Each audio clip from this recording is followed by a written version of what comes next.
making e-commerce easy, accessible and cheap is really a mission to help these communities thrive. And how do you see these changes affecting smaller businesses? I think there's really a generational change going on. Consumers that are abandoning traditional practices are at the same time searching for alternatives, right? The phase we're going through now has the potential of, again, leapfrogging us a couple of years forward.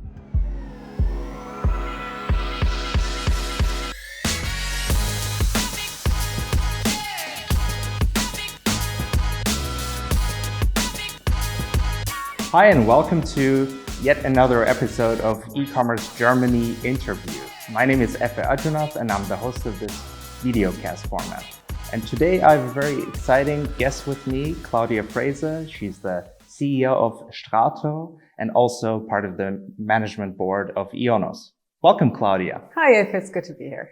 It's very nice to have you here. And thanks for accepting my invitation to join and talk about some of the interesting and exciting market developments since 2020. Today, I have a couple of ideas what we want to cover. First and foremost, I want to talk to you about where you are in the market, how close you are to the mass market, and what kind of changes do you observe on the side of the consumers? How are they behaving? How are they shopping nowadays? And on the other hand, I'm very much interested to see how your merchants, how the people you serve, are dealing with these changes, and how are they gearing towards the future? How are they preparing to build their future with their companies? So that being said, I want to first and foremost give you the chance to tell us a little bit what STRATO does, and first and foremost also introduce yourself. I know that you've had a very interesting e-commerce background, having worked at MyHammer and before that also eBay almost for 7 years. So very happy to have you here and looking forward to hearing your thoughts about e-commerce. Thanks. I suppose many people know STRATO, but if listeners don't, then STRATO is one of the, I'd say, two leading mass hosters in Germany and one of the largest in Europe. We are part of IONOS. IONOS is a group of hosting and technology companies, probably the market leader in Europe in the hosting space. STRATO really serves a mass audience of customers, usually small business, sole proprietors, and also some private people who use internet technology to express themselves, essentially. It really is about building an online presence, self-expression, having your digital identity, and then also making money from that. And this is, of course, not everybody, but some of our customers are also in e-commerce. Others aren't. They might just be blogging. They might just be using our systems to use email, for example, or other bits of technology. We are one of the largest domain providers in Germany. We host about 4 million domains, and we have about 1.5 million customers. So that's quite broad, obviously, not just big businesses, but really the mass market is our audience. In that, again, it's people who use technology to build a digital presence and to use it in their daily lives. Like, for example, my family email runs on a STRATO domain, and I've been a customer of STRATO for probably 20 years, despite only having been the CEO of the company for the last 2.5 years. So I've known it for a long time. That's really interesting, and I've been talking to many people about STRATO, obviously, because as part of my job, STRATO being one of our biggest customers, clients at ePages. So it's very interesting that you typically have many people around that have at some point started a domain with STRATO, might be running their emails with STRATO. As a matter of fact, every day you're serving over hundreds of people with these services, be it email, be it servers, be it web shops. So all in all, that's why I was thinking of you as a partner for this interview, because if there's a huge change in the e-commerce scene, that I think you guys are the one that experience it firsthand, right? Yeah, and I think you need to break down what the e-commerce scene really means. I think we often think of sort of the big GAFA kind of platforms, and that obviously is a big part of the ecosystem. But then underneath that, I think there's a group of sort of mid-sized e-commerce players, and then there's a ton of really small businesses who actually also feed into the larger platforms via their marketplace services. Those are really our customers. So it might be a shop down the street selling some specialty product, or it might be somebody who's selling their own products that they produce themselves, or it might be just basically anybody offering goods or services in addition to what their physical presence is, or as a proprietary business. So really only doing e-commerce, but it could be both. It could be just about anybody, and it's really an entry product. So it's very cheap. It's very easy to set up. We try to minimize the hurdle really to start working online, and that's sort of a core also of what we do, is basically enabling people to we always say to fulfill their dreams online. It's kind of what I think that we are really doing. Yeah. Do you have an online shop yourself, or have you had a first-hand experience with e-commerce, or have you been involved from a more management perspective? So I don't have an e-commerce shop myself. My husband is self-employed, so we've built a couple of websites, but they're e-commerce websites, they're more websites. I've been in e-commerce as a business for probably more like 20 years, but really worked on more large platforms, so marketplaces mainly, and then went over to the hosting business in 2000. I find it interesting that you said many of these businesses are the ones that just take matters into their own hands and start their project, fulfill their dreams and everything. I can also imagine that these changes we are seeing since 2020 with the Corona crisis, we've seen a huge impact on this crisis, especially for businesses that have a local presence. I think that this constitutes almost around 30% of all merchants that sell online. So they have some sort of a local presence. And these people are also strongly affected by the lockdowns, by people rather consuming elsewhere on a marketplace, let's say on Amazon or something like that, instead of going to those businesses directly. That being said, I think especially after the Corona crisis, now we're moving into a different environment with inflation rates going up, and there's the energy crisis, whereby you see according to some reports, you see that consumer behavior has hit a historic low since 1991. And how do you see these changes affecting smaller businesses? And like, what are the biggest challenges for them right now? And maybe what are some of the ways that they can, some of the measures that they can implement to be able to best geared for the future? Yeah, so I mean, we've really been through like a massive change process in the last 2-3 years. I can't even describe how it's almost like going fast forward for 10 years within 2 or so, through the pandemic and then the time after the pandemic. And again, if you break that down, I think what we saw during the first year and a half or so of pandemic, with the lockdowns and the challenges that brought for many people with their businesses, especially if you sell stuff in a physical store, is almost as if we leapfrogged a couple of years of development in terms of enabling e-commerce for these businesses. So many people actually used digital presence to make up for their losses in the physical world.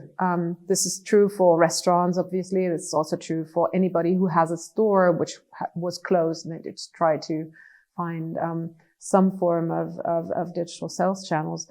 And subsequently, and that was interesting, and I think a lot of people in e-commerce saw that after the reopening. This is true, I guess, so for about, let's say, the summer of 2021, and then also after the recent lockdown last winter in like March, April of this year is that actually sales went down quite a bit. So while we had these huge spikes of growth, I think across e-commerce and also in the enablers like us, during the lockdowns, we actually fell to below pre-pandemic levels afterwards. And I think this is because we anticipated some of the demand, and afterwards that was just lacking. And now I believe after this summer, it feels like we've come back to kind of a normal situation, sort of where we would have been, it had the pandemic not happened. And yet the next storm is gearing up because of the inflation that we see, because of the economic problems that we see, because of the war that we have in Europe. So the next question becomes, what does that mean? So back when I worked in marketplaces, we would always say that we grow through in times of crisis. I think because trading over the internet has economies of scale and has the potential of increasing your audience broader than you would have it with a physical presence. In times when people are in economic crisis, they actually turn to these services. But then, of course, they also have a flip side to them, right? It's early to say, but we think right now what happens is the inflationary tendencies lead to much more price sensitivity in the customers. That's for sure, right? Any discretionary spendings are cut or postponed. So if you are somebody who sells discretionary goods like, I don't know, jewelry, clothing, anything that I can put off and say, nah, I'm not going to spend on that now. I'll maybe do that later. Or maybe I'm price sensitive and I flock to outlets that are much cheaper than, other opportunities for buying. And now you might be in a tough spot. I think those businesses will have difficult winter. And then, of course, does that mean you have to stop selling? No. Does that mean you have to look for opportunities of differentiation and more clever marketing? Yes. So I think this also is an opportunity for innovation. Really what it is. It's this whole saying about never waste a good crisis. I think it's a bit cynical if people are worried about their heating bills. But there's some truth in that, is that I think the phase we're going through now has the potential of, again, leapfrogging us a couple of years forward, because we have to be more energy efficient. We have to be more cost efficient. We have to think twice before spending. We have to be more customer focused. We just have to deliver better services. Yeah. And that's a good thing. So, it's this light and shadow, I guess. Yeah. And I think at a time where consumers are really acting price sensitive, and as you know, in the world of e-commerce, there are certain things, like when you look at the priorities of consumers in many markets, you'll see price sensitivity as one of them. In the world of e-commerce, you have to be price competitive because you can always find things elsewhere cheaper, apart from niche products and so on and so forth. That being said, also convenience and availability. I really like how you pointed out that this might be even a time to invest more in online marketing and just find smart ways to reach consumers in ways that you haven't done before, right? So as far as I know, you also have a service for online marketing as part of your portfolio. So if you have a web shop or if you have a website, you can immediately add that component and try to reach customers in a better way. Absolutely. It's about smart online marketing. It's about looking at your data thoroughly. And of course, reporting is also part of that same product. But then also about how to connect with the large marketplaces, how to reach audiences. All these things are important. But they're a mix. And this is something that I guess STRATO is well positioned to look into, because we've always positioned ourselves as a cheap option. Our mission is to get an excellent price and still a good service and a good customer experience for our consumers, our customers. And that, I guess, is a strategy that we double down on right now, because of course we're under pressure ourselves, right? The cost increases that we see don't stop in front of a hosting business, because we are very energy intensive. So we have to look for ways of becoming more efficient and still keep our price levels, because this is a very price sensitive market as well. So I guess we're in the same boat as all our customers. And in my opinion, also working with SMBs on a daily basis, they're the ones that can quickly take measures and implement them quite effectively, right? So in comparison to bigger companies, they have this advantage that when they see a disruptive change, they can quickly adapt themselves, right? So, one example from a STRATO customer was that I've seen, it's a shop called Heimholz. They develop these modular panels and like bars at a time where, especially during the Corona crisis, when you couldn't do, in my case, I couldn't go to the gym anymore. My son, I had to work in my son's kids' room and all these things. So this company started their e-commerce business in 2020 and quickly realized they were doing something else in the past with wood still, but they quickly realized people have not much room and they need like a flexible solution. And then they built the store around this idea of modular panels. So you can have a home office, like a standing table, or you can have like a sledge for your kid. And even I bought one, although they were a bit pricey. They just really nailed on the fact that people's consuming behavior is changing. Instead of saying, oh, the sales are going down, that we closed business, they just changed their business model to that. And I think we'll see more and more of these examples, because this is how, also combined with good marketing effort, this is how they can reach customers at the end of the day, right? Absolutely. And I like your comment about small businesses are drivers of change. Yeah. I've always thought so.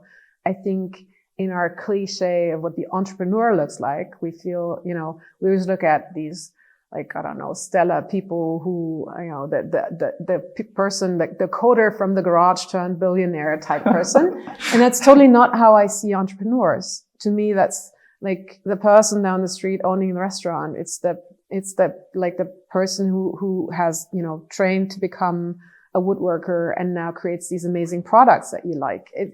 Those are really entrepreneurs, and they're the backbone of much of our economy.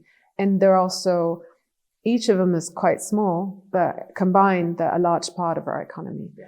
And so, like the KMU, small business market here, specifically here in Europe, I think that's one of the strengths of Europe as a whole. Catering to these people is super important, and it's something I always repeat because it's trivial but super important, is ease of use. Yeah. This is all about, making the technology seamless. It's about making our products like this, right? You don't even feel the product, you just use intuitive. It. Exactly. It needs to be intuitive. The UX needs to be flawless. It needs to be self-explanatory, and it just needs to work, because these people all have a job, yeah, right? They work for 8 or 10 hours in their business, and then they come home, they sit down, it's probably after 6 o'clock, they have another life, and then they start using our products. And the last thing we need to do is be complicated. And so making e-commerce easy, accessible, and cheap is really a mission to help these communities thrive, which is super important. One thing that I found interesting in what you just explained is that there are many people that have an online shop on the side. So this was also one of my findings from the recent e-commerce compass that you have published as STRATO, which was a thought leadership piece and a lot of good insights in terms of e-commerce for SMBs. I really liked how I think, if I'm not mistaken, in the statistics, 46% of all these businesses were doing, they have an online shop on the side, and they plan to keep it on the side. And around 18%, if I'm not mistaken, they have started on the side as a side hustle, mm-hmm, and they want to turn that into a full-time project. So that's true. And there's also a generational aspect to this, which is super important. The younger people are, the more likely they are to have a side hustle. And I think this is because the younger people are, the more digital natives they are, and the more natural this is. And this is almost like the flip side of the coin of ease of use, right? For these people, it's so intuitive to run some e-commerce sideshow, is that actually may become easier than having any other form of sort of incremental income to fund whatever their, main part of their life is. So that's super important. But yes, I agree. And in that study, I think the other piece of data that was really interesting was that, while, especially during the pandemic, the necessity to address additional customers in digital was highly regarded. It was also interesting that didn't only happen over the individual shops, but also through the larger platforms. So, this isn't new, but of course the role of the large marketplaces as a driver of incremental customers to the small business owners can't be underestimated. And I think the numbers were like 40% use eBay, 36 or so use Amazon. So that's quite a large part of people who delve into these. And this is a sign of sophistication as well, right? I mean, it's not your first step to do that. It's the second or third step. So they are far along in their setting up these businesses and making them successful, and then addressing customers through additional platforms. And I guess social platforms are the ones that become more important in sort of the younger generation. Yeah. So super important. And to me, that was a very encouraging sign of how the degree of technical capability in that audience is actually quite high already. Yeah, definitely. Especially at a time if you need to cut down some resources and this is your side hustle, chances are that you want to do as much as you can alone, right? So do it yourself. You want to get started at least on your own, and then as you scale up, you can have additional people helping you out. But for that, you need definitely intuitive software and ease of use. And then looking at marketplaces, as you know, Amazon constitutes 53% of all retail sales in Germany alone. And Amazon portrays itself as also friend of SMBs, but this statistic that you just talked about, eBay being the number one platform, is also quite interesting for our audience, right? Absolutely. Yeah. So Claudia, my last question is about trends for SMBs. So which are the trends that you observe? What are the trends that you observe at the moment that are going to have a lasting impact? And how can businesses how can they tap into these trends and gear their business to the future? Yeah, I think there's multiple overlaying trends, but let me zoom in on one that I think is particularly important. I think there's really a generational change going on from the sort of Web 2.0 audience to a younger generation that has very specific and quite different needs and expectations. And this is maybe like the younger millennials and the older Gen Zers, the people, I don't know, between 25 and 35 or so, who are becoming e-commerce's core target audiences and will be their core audiences or our core audiences in the next, 10, 20 years. Now their socialization with the web is quite different. And also I think their social consciousness and their value for sustainability, for example, is so much stronger. And those are trends that as a business you cannot ignore, because these people are, their preference are what is coming really. And also for STRATO, this is super important. This is one of the most important strategic things we work on. Is one of the reasons why we've also laid increased focus on sustainability. It's not just because it's a core audience, it's also because it's at the heart of ourselves. But it's a topic that I think we all need to consider and think about. This is about energy consumption. This is about how we lower our energy consumption, what kind of energy we consume, and how we compensate for our carbon footprints. It's also about sort of the values within the business. I feel there's an element of let's say purpose-driven marketing that has become increasingly important if you address a younger audience. It's really about talking like, why are you selling your products?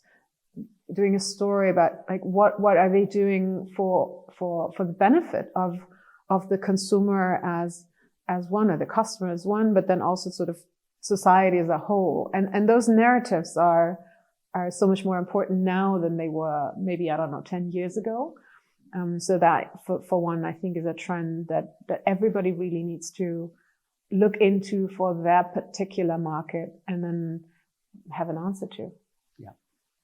Especially, something that I find quite striking is that 1 in 4 customers in Germany alone that are between the age group 18 to 29 have even stopped completely, like boycotting brands because they don't abide by sustainability principles. On the one hand, you see businesses that do greenwashing. On the other hand, you see businesses that completely build everything from the ground up based on sustainable principles. When you look at the bigger enterprises, this is quite complex. But when you look at the smaller businesses, it's way easier to build the entire business based on sustainable principles. I think that we're going back to the fact that SMBs are drivers of change again. And for me, at least, the most important aspect is this also means consumers that are abandoning traditional practices are at the same time searching for alternatives, right? And this means for smaller businesses, be there where the customers are looking for an alternative, right? Exactly. I think the customer demand is one of the 2 main drivers of change here. Yeah. Because people demand products that are sustainable. People will create products that are sustainable. And the other one is coming back to our previous conversation about the chance in a crisis. I think that just the mere fact that the energy prices have gone up so much, that will force everybody to look at that carbon footprint. It will force everybody to reduce their energy consumption. And then, despite all the problems that the current situation brings, that's a chance. That's a good thing. And it will help us to essentially fast forward also on this path to more sustainable products. And I think that is a trend that, again, if you haven't looked at it, you better should, because it's not going away. I'm very sure of that. I'm surprised even in these hard times, we managed to end on a good note by focusing on the chances.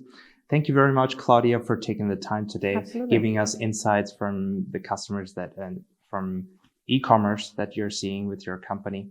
And yeah, thank you very much. Thanks for having me.